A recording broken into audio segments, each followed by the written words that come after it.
Broken stealth builds are generally just a staple of any Bethesda RPG, whether it be Fallout, Skyrim, or any of the older games. They just always happen to be extremely overpowered.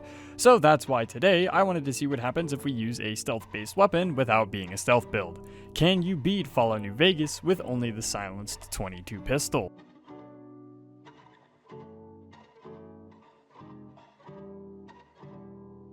So we loaded up New Vegas and got to work making a character. I really didn't have any idea what I was gonna do for this run. I didn't really have a plan to begin with, so I just kinda decided to, wing it and see how the run went. The specials are a bit lopsided this run, as you only need 1 strength to properly wield the 22 pistol, so I set strength to 1 and just kinda maxed out agility for all those free points and guns. Speaking of, tag skills were guns, medicine, and speech, and then I kinda hit a snag trying to figure out what I wanted to do for traits. I looked around a little bit and saw one of my modded traits gave a -5 to my damage threshold as well as enemies, so I went with that and decided to start the run. Yes, it's modded, and no, I don't care about using it. Next up was Chet's shop so that I could finally pick up my gun. Kinda weird to actually have it at the beginning of a run. I haven't done one where I've actually got to use the gun from the very beginning in quite a while, so that's actually pretty nice. I went ahead and did the tutorial with Sunny so that I could go ahead and do Ghost Town Gunfight while I was here. Step 1 was, of course, giving Joe Cobb some permanent brain damage with a bullet before heading off to talk to Ringo so that I could actually start the quest officially. Ringo let me know that I would probably need help dealing with the powder gangers, and I'm sure on a first playthrough that might sound like a great idea, but with there being a solid 6 enemies, it's kind of sad that they make you go get help for this quest. Generally, it just kind of seems pathetic as it's not really an invasion, but you know what, that's just my opinion. Anyways, I got Trudy and Sunny to help us deal with the powder gangers, which took all of about 15 seconds. The silenced 22 pistol does practically next to nothing to their health bar because, well, it's not exactly a weapon that's meant for just straight up gunfights. After that, I stocked up on supplies and headed off towards Hidden Valley. I got into a few fights with some powder gangers on the way there, which of course ended up in me getting my limbs crippled multiple times and nearly dying because I forgot to equip my armor.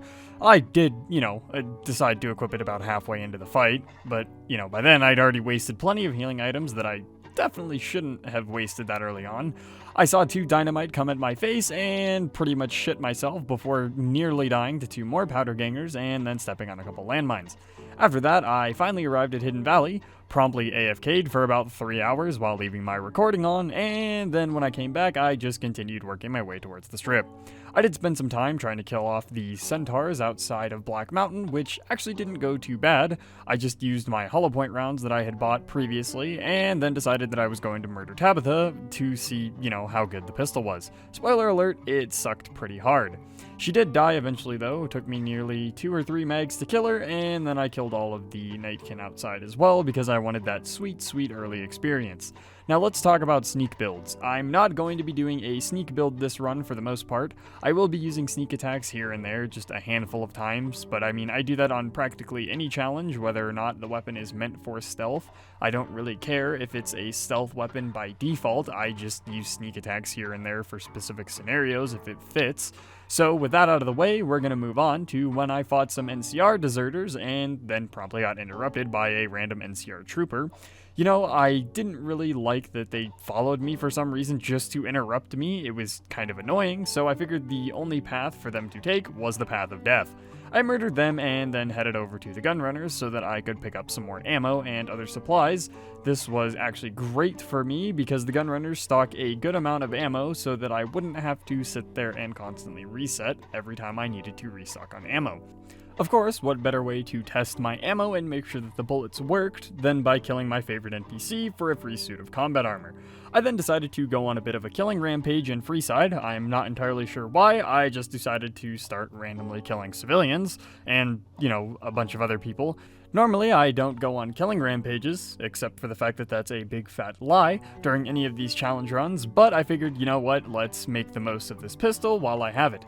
One thing that really surprised me about this weapon is how low the durability on this thing is. I mean, I was constantly burning through durability this run and having to go get repairs, whether it be from buying 22 pistols to use as repairs, buying weapon repair kits from merchants, or just, paying somebody to repair it for me. This thing burned through durability a lot quicker than I was expecting, and I don't think I've ever actually used one of these things enough to see that it burns through durability that fast, so it just kind of took me off guard. I'm used to only having to repair a weapon maybe once during a challenge run, at most, sometimes twice if it's, a weaker weapon, but damn, this thing is just really fragile. It's like maybe 200 bullets before it's at like half durability, so it's definitely on the low usage side for any of my weapons. That didn't stop me, however, from killing a whole bunch of people, whether it be the Omertas, Benny, or anyone else that I deemed fit to die. So of course, I talked to Yes Man after murdering Benny, killed Vulpus outside because we don't associate with furries here, and then went to buy some more supplies. Another fantastic thing about this run is that a lot of merchants stock 22 ammo. Gunrunners, Chet, traveling merchants, etc. Pretty much everyone has at least a handful of it on them. Never mind that though, we're heading off to assist the boomers, except I decided to, help all of the medical patients first before even talking to Pearl. I'm surprised they let me do that without initiating that dialogue. I instantly pulled a Uno reverse though and killed all of them. That's probably one of the more sadistic things I've done during a challenge run, purposefully helping people with their surgery or whatnot and medical issues, and then just putting a bullet in their head. Especially a 22 round, because those things are just like very tiny and, half the time they're just not lethal. So I'm surprised that, they actually managed to kill people. I guess that's why this gun is such a weak piece of shit. I think with my gun skill at 100, non-hollow point rounds were doing about 9 damage. The thing that makes this weapon good is its sneak build potential. I will not spoil anything, but later on in this run, I did a sneak attack on one enemy that left me absolutely dumbfounded by how much damage this thing can properly do. Anyways, I got into a fight with all the Cazadors on the way to dealing with the Great Khans, did a couple sneak attacks on them just for the lols to see how effective it was, and then promptly decided to start mowing down everyone in the room with this shitty little pea shooter. I don't really like this gun on a non-sneak build. This thing on a sneak build is fantastic. This thing on a regular playthrough, holy shit, it's absolutely awful. Of course, I also had to go back to the boomers and deal with them because Yes Man said that I hadn't actually dealt with them, even though Pearl was dead and a bunch of others were dead, and I was pretty sure I was vilified with them at some point. I then went off to deal with the White Gloves, who I didn't really do a whole lot with, before heading off and attempting to kill off the Brotherhood. Man, oh man, was this annoying. So the Brotherhood take practically no damage from this pistol. I do like maybe 2 to 3 damage on regular shots and then 10 damage on a crit. I burned through practically all of my reserves for stim packs dealing with the Brotherhood. Even the 5 or 6 guards that are just up top that, greet you when you first meet the Brotherhood took me about 5 minutes and like 200 rounds of ammunition to take down and about 30 stim packs, which was about all I had in reserve at that point. So I decided for, my sanity and not wanting to give myself that much pain due to the last run that absolutely crippled me mentally, I was just going to not deal with the rest of the Brotherhood. After that, I went and restocked on a bunch of healing items at various merchants before going off and just murdering Mr. House. He needed to die anyways since I had already progressed Yes Man's questline pretty far and I was too lazy to do anyone else's.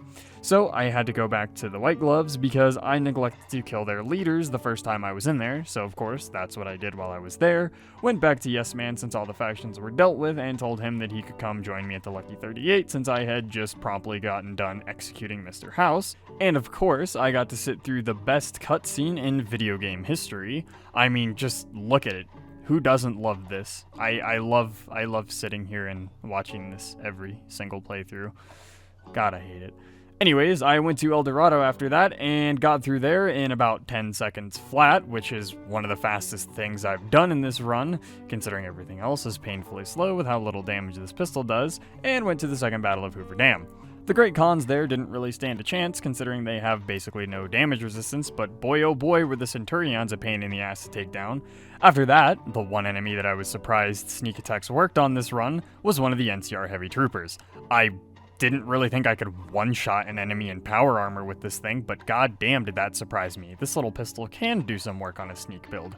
It makes me kind of want to do a sneak-only playthrough using just this weapon, which kind of sounds fun if enemies can only be killed during sneak attacks, because that begs the question of certain fights, whether or not they're possible with only sneak attacks. So I may look into that in the future. By this point, I had arrived at the Legate's camp, and none of the Securitrons decided to follow me inside, which meant that I had no help, but it also meant that my limbs couldn't be crippled, so hey, it's a win-lose situation, I suppose. The Praetorian guards weren't all that bad, they were more so just a nuisance than anything because they only had a damage threshold of 7. The Legate, on the other hand, was a pain in the ass. I decided to pop pretty much every drug that I had in my inventory and then try to just spray him down with bullets.